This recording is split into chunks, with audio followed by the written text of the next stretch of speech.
लोमड़ी, शेर और हिरन की कहानी। एक जंगल में एक लोमड़ी रहती थी। उसकी जंगल में ही रहने वाले एक खूबसूरत हिरन से दोस्ती थी। दोनों अक्सर साथ समय बिताया करते थे। वे बातें करते, खेलते और ढेर सारी मस्ती करते।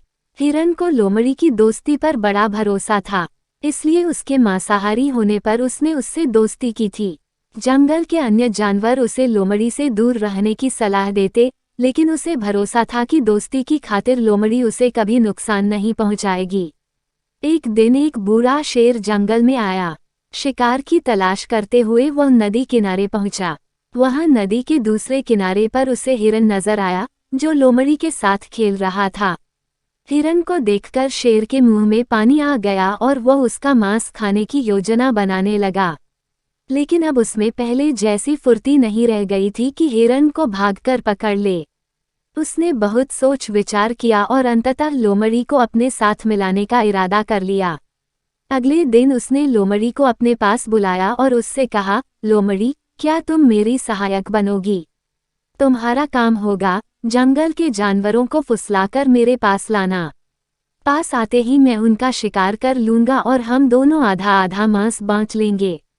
लोमड़ी ने शेर का प्रस्ताव स्वीकार कर लिया।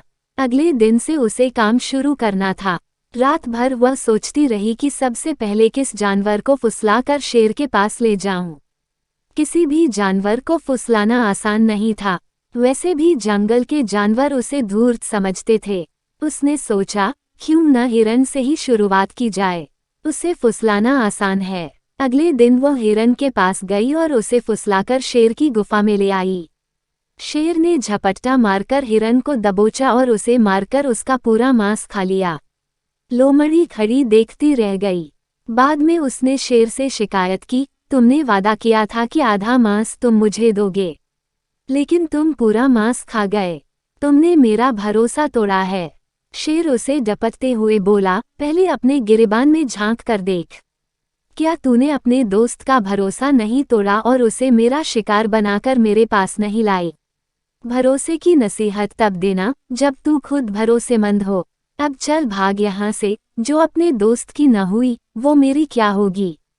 लोमड़ी मुंह लटकाकर वापस चली आई।